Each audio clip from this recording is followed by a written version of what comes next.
Auto కార్మికుల సమస్యలను వెంటనే ఆటో కార్మికులకు 12,000 ఇస్తున్నప్పుడు ఈ ప్రభుత్వం వెంటనే ఆటో కార్మికులకు ఇస్తున్నటువంటి ఈ ప్రభుత్వం 12,000 రూపాయలు వెంటనే ఆత్మహత్య చేసిన ఆటో కుటుంబాలకు వెంటనే 20 లక్షలు వెంటనే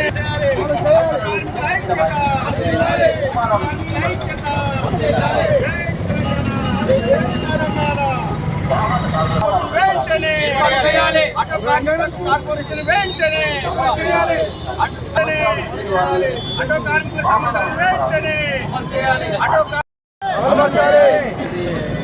ఆటో కార్మికుల ఐక్యత ఆటో కార్మికుల ఐక్యత వెంటనే ఆటో కార్మికులకు 12,000 ఇస్తున్న ఈ ప్రభుత్వం వెంటనే ఆటో కార్మికులకు ఇస్తున్నటువంటి 12,000 వెంటనే ఆటో కార్మికుల సంక్షేమానికి బోర్డు వెంటనే ఆటో కార్మికుల ఐక్యత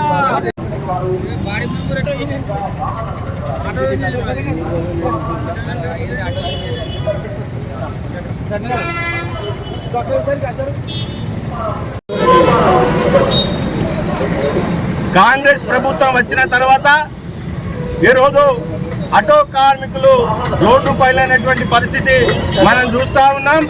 మరి అనేక హామీలు ఇచ్చి అడ్డగోలు హామీలు ఇచ్చి 6 గ్యారంటీలని మరి మహాలక్ష్మి పథకాన్ని ఏర్పాటు చేయడం వల్ల ఈరోజు మరి జీవనోపాధి పొందుతున్నటువంటి ఆటో కార్మికులు ఈరోజు రోడ్డు పాలు కావడం నిజంగా ఇది బాధాకరం. 18 నెలలు గడుస్తున్న ఈ ప్రభుత్వం మరి ఆటో కార్మికులకు సంవత్సరానికి 12,000 రూపాయలు ఇస్తామన్నది మరి 2 సంవత్సరాలు దగ్గర కావస్తున్నట్టు ఈ ప్రభుత్వం ఇంతవరకు ఆటో కార్మికులకు ఇచ్చినటువంటి మరి 24,000 రూపాయలు ఇవ్వాలని ఈ ప్రభుత్వాన్ని మేము డిమాండ్ చేస్తా ఉన్నాం. మరి ఆటో కార్మికుల సంక్షేమానికి 1,000 కోట్ల రూపాయలు కేటాయించాలని డిమాండ్ చేస్తా ఉన్నాం. మరి ఆర్థిక ఇబ్బందులతో మరి ఆటో ఫైనాన్సులు కట్టలేక, కుటుంబాన్ని పోషించుకోలేక, పిల్లల్ని చదివించుకోలేక ఈరోజు మరి జీవన ఉపాధి లేకపోవడంతో ఆత్మహత్యలు చేసుకున్నటువంటి కుటుంబాలకు 25 లక్షల రూపాయలు ఆర్థిక సహాయాన్ని మరి వారికి పరిహారంగా ఇవ్వాలని ఈ ప్రభుత్వాన్ని మేము డిమాండ్ చేస్తున్నాం. ఈరోజు ఆటో కార్మికులకు మరి గతంలో మరి ఎన్నికల ముందు ఈ ప్రభుత్వం హామీ ఇచ్చి మరి ఈరోజు నెరవేర్చకపోవడంతో ఈరోజు ఆటో కార్మికులంతా కూడా ఈరోజు భిక్షటన చేసుకున్నటువంటి పరిస్థితి మరి నెలకొన్నది. మరి ఆటో కార్మికులకు బాకీ పడ్డటువంటి 24,000 రూపాయలు వెంటనే చెల్లించాలని, మరి అదేవిధంగా ఆటో కార్మికులకు ప్రతి నెల కూడా 15,000 రూపాయలు ఆర్థిక సహాయం అందించాలని, మరి వీరికి తక్షణమే హెల్త్ ఇన్సూరెన్స్ సౌకర్యం కల్పించాలని, వీరికి సంక్షేమ బోర్డు ఏర్పాటు చేయాలని, వారికి ఆటో కార్మికులకు అండగా నిలవాలని ఈ ప్రభుత్వాన్ని డిమాండ్ చేస్తా ఉన్నాం. మరి మా బీఆర్ఎస్ నాయకులు గౌరవనీయులు కేటీఆర్ గారు కూడా మరి అసెంబ్లీ వేదికగా మరి రేవంత్ రెడ్డి గారికి ఈ ఆటో కార్మికుల సమస్యలను తీసుకువెళ్ళడం జరిగింది. మరి ఆత్మహత్య చేసుకున్నటువంటి కుటుంబాలకు కూడా అండగా నిలవాలని, మరి వారికి తక్షణమే 25 లక్షల పరిహారం ఇవ్వాలని కూడా డిమాండ్ చేయడం జరిగింది. వారికి ఎక్కడెక్కడ అడ్రస్తో సహా మరి వారి యొక్క సమస్యలను కూడా తెలిపినప్పటికీ మరి రేవంత్ రెడ్డి గారు వీరి సమస్యలను పరిష్కరించకపోవడం నిజంగా బాధాకరం. మరి ఈ ప్రాంత జిల్లా మంత్రిగా ఉన్నటువంటి పొన్న ప్రభాకర్ గారు మరి అనేక దఫాలుగా మరి ఆటో కార్మికులతో చర్చలు జరిపి మరి కేవలం కాలయాపన చేస్తున్నారు తప్ప వీళ్ళ సమస్యలను పరిష్కరించకపోవడం నిజంగా ఇది సిగ్గుచేటు. వెంటనే ఆటో కార్మికుల సంక్షేమాన్ని పట్టించుకొని వారికి అండగా నిలవాలని మేము ఈ ప్రభుత్వాన్ని డిమాండ్ చేస్తా ఉన్నాం.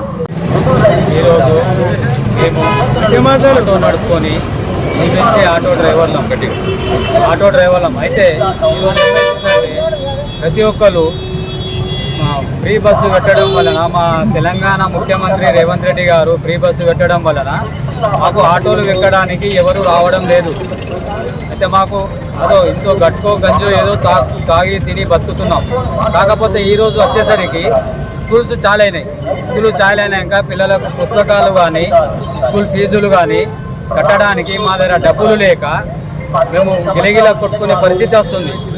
దీన్ని ఈ ముఖ్యమంత్రి గారు వెంటనే ఈ ఆటో డ్రైవర్లకు మరి ఏం బాధ ఉన్నది ఏంది అని చెప్పి ఒకటి మీ సహాయం చేసే వారు ఎవరన్నా ఉంటే మీతో పాటు తీసుకొని ఆటో డ్రైవర్ల బాధలేందో తెలుసుకోండి. మరి ఆటోలు నడుస్తలేవు, నేను ఫ్రీ బస్సు పెట్టడం వల్ల ఈ ఆటో డ్రైవర్ల కడుపు మీద కొట్టినాం, వాళ్ళ పిల్లలు చదువుకోలేని పరిస్థితి వస్తుంది, ఫీజులు కట్టలేని పరిస్థితి వస్తుంది. వీళ్ళు ఫైనాన్స్లు 20-30 వేల రూపాయలు కట్టి జీవనోపాధి గడుపుకోవడానికి ఫైనాన్స్లో ఆటో తీసుకొని నడుపుకునే పరిస్థితి మాది. మా సొంత డబ్బులు లేవు మా దగ్గర, ఆటోలు కొనుక్కొని సొంతంగా నడుపుకునే పరిస్థితి కాదు. 2-3 నెలలు కాగానే 2వ నెల కాగానే ఆటో ఫైనాన్స్ వాళ్ళు వచ్చి ఆటో గుంజుకోపోతుంది. ఆటో గుంజుకోపోయినాక ఇంట్లో పోయి కూర్చున్నాక మా భార్య పిల్లలు ఏమంటారంటే, ఏమైంది డాడీ, ఏమైందండి మీరు ఇట్లా ఇంట్లో కూర్చున్నారంటే, ఏమైందమ్మా ఆటో గుంజుకు వెళ్ళారు, ఏం లేదు ఇప్పుడు మా పరిస్థితి, చదివించే స్తోమత లేదు, ఇప్పుడు మీరు అందరం కలిసి మనం విషం తాగి చచ్చిపోదామన్న పరిస్థితికి వస్తుంది. అయితే మమ్మల్ని చావమంటారా లేకపోతే మీరు బతికిస్తారా? ఏదో ఒకటి మీరు నిర్ణయించండి. నిర్ణయించి మా బాధలను మీరు అర్థం చేసుకొని మాకు ఇంత న్యాయం చేయండి. జై తెలంగాణ.